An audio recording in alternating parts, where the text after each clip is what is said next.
एक तरफ जम्मू कश्मीर के पहलगाम हमले की खबरों पर लोगों की नजरें बनी हुई थीं कि पाकिस्तान को हिला देने वाली खबर सामने आ गई है।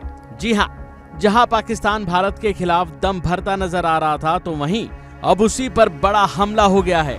खबर है बलूचिस्तान में पाकिस्तानी सेना के ऊपर अटैक हुआ है। बलूच लिबरेशन आर्मी यानी कि BLA ने दावा किया है कि उसने क्वेटा के नजदीक मारगट इलाके में पाकिस्तान सेना पर हमला किया है और 10 सैनिकों को मार गिराया है। इस हमले में सेना का वाहन भी तबाह कर दिया है। पहलगाम हमले के बाद भारत और पाकिस्तान के बीच तनाव कुछ ज्यादा ही बढ़ गया है। इस बीच पाकिस्तान को करारा झटका लगा है। बलूचिस्तान में बीती शाम बड़ा अटैक हुआ, जिसमें पूरा इलाका हिल गया। क्वेटा के मारगट इलाके में फ्रंटियर कोर यानी कि FC के निरोधक दस्ते को निशाना बनाया गया। इस विस्फोट में 4 पाकिस्तानी सैनिक मारे गए, जबकि 3 अन्य भी घायल हुए।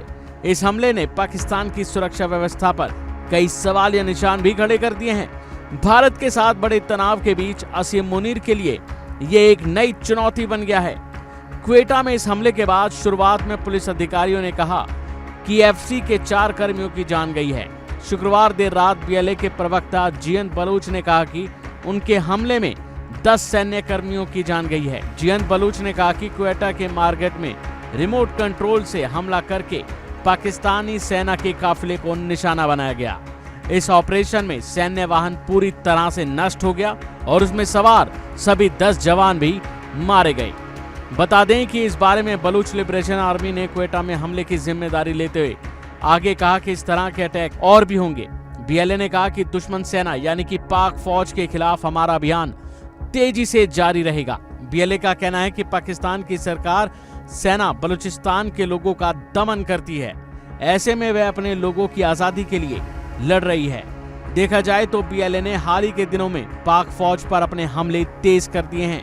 हाल ही में जाफर एक्सप्रेस ट्रेन को अगवा करके BLA ने पाकिस्तान की सेना और सरकार को हिला दिया था।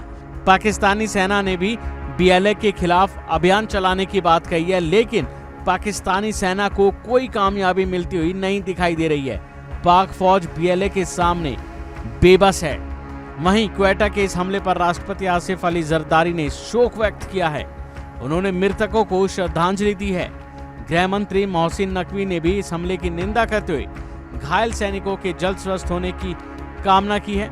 इस बढ़ती हलचल पर विशेषज्ञों का मानना है कि बलूचिस्तान लिबरेशन आर्मी जैसे संगठनों के बढ़ते हमले पाकिस्तान सरकार और सेना के लिए एक गंभीर चुनौती बनते जा रहे हैं। तो वहीं देखना होगा इस बारे में और बड़ी अपडेट क्या क्या सामने आती है।